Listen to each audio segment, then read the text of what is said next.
Good morning, everyone, and welcome to Technique Tuesday on Wednesday morning.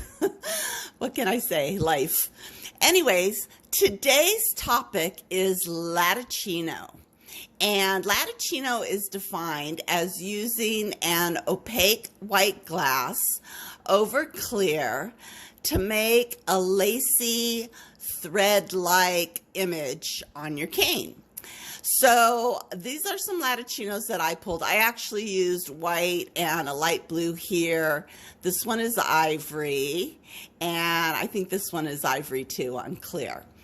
Now, when I make my Latticino, it's really important for me that the lines all stay the same diameter and that they're spaced equal distance from each other. Even on these really fine ones, like the 3x3 here that I'm trying to get in focus for you, 3x3, I like the lines to be, this is such a geeky term, equilateral distance from each other. So I'm going to show you how to do that with a tool called an Optic Mold. Now this is an Optic Mold. It's called the 5-in-1 Optic Mold, and it's from ABR Imagery. And I'll put a link down below, but you can see it's called the 5-in-1 because there's 5 molds in this one piece of wood. And you can see that I've used 4 of them, but I'm too chicken to try the big one, so maybe one of these days. Now, what happens when you use this mold is you get a blob of glass, a barrel, and you smush the molten barrel into the optic mold, into the center, and it kind of flares out. The glass will flare out, and these little tines on the mold will create little channels, like little petals in your glass. And since the tines are all the same diameter, you get the same size channel, and you usually get the same size space in between each channel, and that helps keep everything really consistent. Your stripes are really defined, your shapes are really defined, and also the glass in the middle keeps the stringers from running together. So I really like using this optic mold. I always thought that these things were used to make murini, and then when I was playing around with the Latticino, I was like, why can't I use this to make Latticino? So, yeah, I don't know if anyone else uses this for that, but I'm going to use it. So today I want to demonstrate for you, I'm going to use this one. And the reason why is I want to do a 3x3 Latticino. So we're going to make our mold, and then we're going to put 3 stringers down on one side, and then we'll skip a channel, and then we'll do 3 stringers on the other. I think that looks really cool. So let me get set up and show you how this works. Alrighty, you guys, one thing I forgot to mention is go ahead and get yourself some thick mandrels. I think these are 1/8. They might be 532s, but maybe 1/8, I'm not sure. And I'm going to use these mandrels. They don't have any bead release on them, but that's okay for this project. I use mandrels to wrap my glass on because when you're working with a big blob of glass, it's very easy for your rods to get hot and they get soft, and then you can't really center things. It's just harder to work with the rod when you're making these canes that require a very large blob to start out with. Okay, I'm just putting glass on this mandrel. You have to get the mandrel kind of hot before you start putting glass on it, because otherwise it won't stick. And I'm just kind of going out on the side here, just like that, to start making a barrel. And then I'm going to just start coiling my glass around to make, we need a pretty good sized barrel. We want our barrel that we start with to be the same diameter as that mold that we're going into. So not too big and not too small.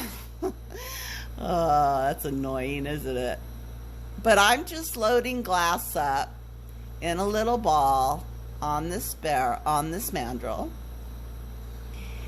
And I probably went too far down this way, but that's all right.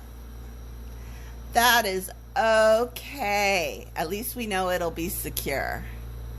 So I'm just going to keep going. I think on this particular mold, I measured like 3 coils.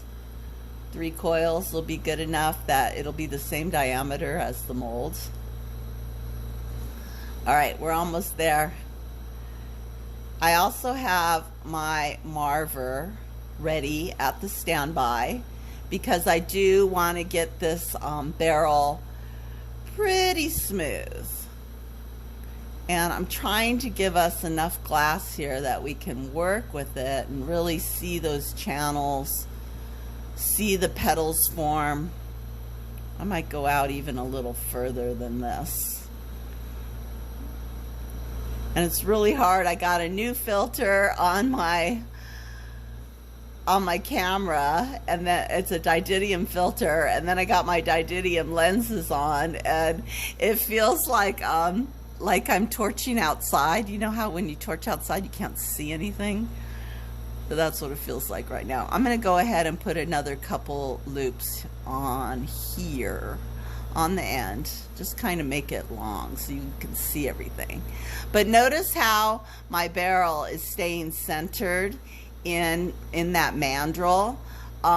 When I tried this just using a rod, I couldn't keep my barrel in the center, and that gave me a lopsided mold, and then that really affected the Latticino. So, you know, I guess use the right tools for the job. Let me get this kind of smoothed out a bit.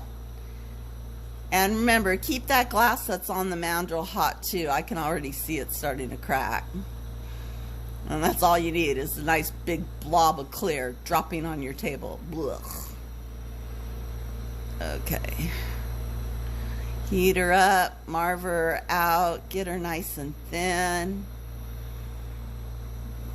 There we go. I got a few bubbles. Hopefully that won't affect things too much.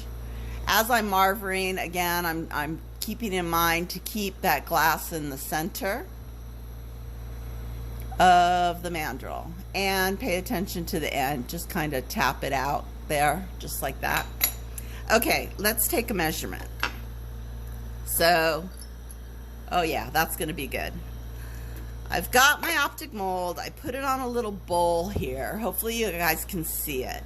And now I'm going to heat up this barrel, keeping in mind that you don't have to get the barrel super, super hot or soupy. You don't want it soupy.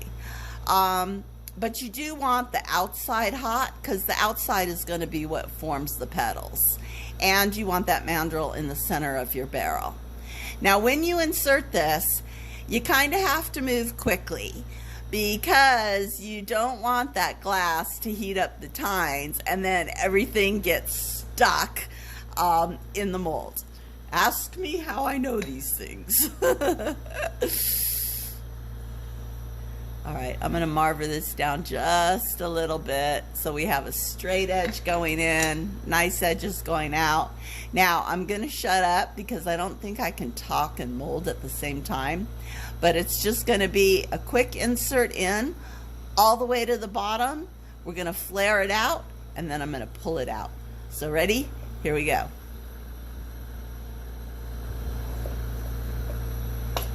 Ta-da! And there is your petals. Oops, I'm focusing, you guys. There we go. And you can see how all the little petals are formed and the little channels, and they're all in the center of that barrel that we made. Ooh, that came out good. Man, trust me, guys, use these big 1/8 mandrels to make your barrels on, because that is so much more helpful. Okay, let me refocus and let me regroup and we'll be right back. Okay, so this particular mold has 8 tines, and I'm going to put some ivory down 3 channels on the top, then I'm going to skip a channel, and then 3 channels on the bottom. So I call this a 3x3 Latticino. I don't know why, it's leftover geek stuff, but that's what I'm going to do, is a 3x3. Now when you're laying your stringers in the channels, you want to start at the back, lay it down in the channel, and then bring it all the way to the front of the bead. And that'll be really, really important when we go to attach our punties and get ready to start our twists. You got to make sure that everything's attached, otherwise they won't twist evenly. So from the back and then all the way to the front. And you can see how those channels really, really help keep the glass equal distance from each other, and it provides like a little barrier of the stringers from each side. So, okay, so I got 3. I'm going to skip this channel and I'm going to go to the next one. So from the back all the way to the front. Same thing with the next channel, from the back up to the front. And then the 3rd channel from the back to the front. And there we go. All right, we've got our 3 there and our 3 on the other side. Now we have to make our punty. And let me move this mold out of the way. Now, a punty is when we add glass to the top of it, and then we're going to stick our other 1/8 mandrel into the cap.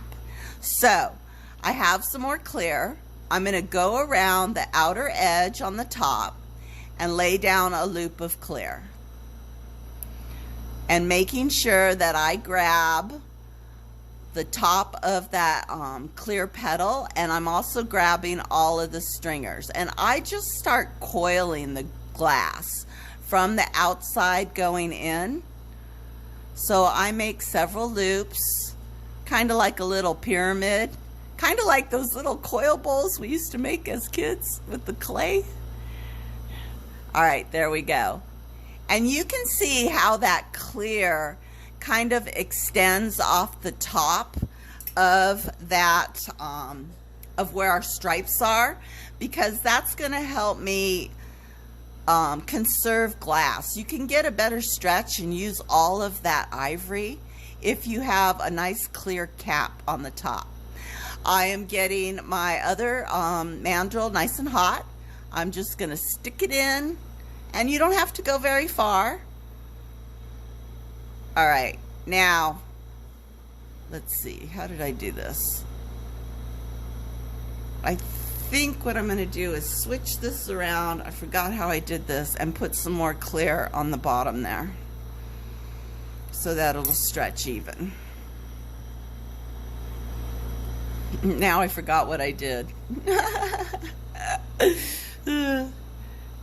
I'm going to just put clear over the bottom edge of this, right on top of where I was before, just so that we have everything connected to that bottom mandrel, just like that, because it's already stuck in there.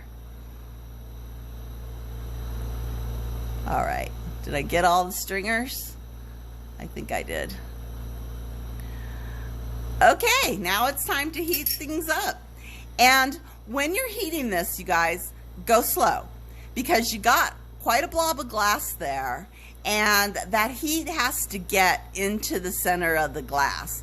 So you don't want to be spinning super, super fast.